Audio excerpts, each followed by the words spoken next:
Hello, and welcome back to The Right Way with Josette Hall.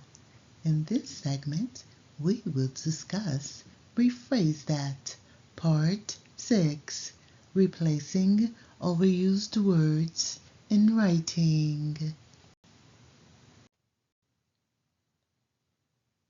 The first word is very.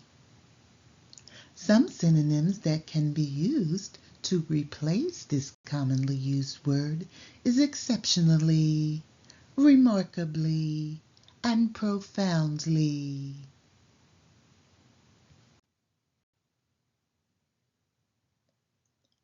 Another overused word in writing is the word got.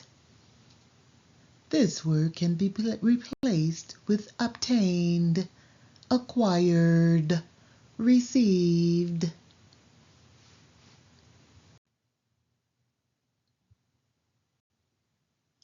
The word did can be replaced with completed, executed, performed.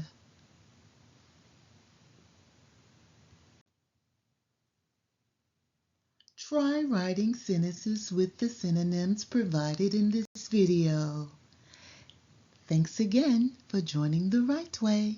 Don't forget to like, subscribe, and share.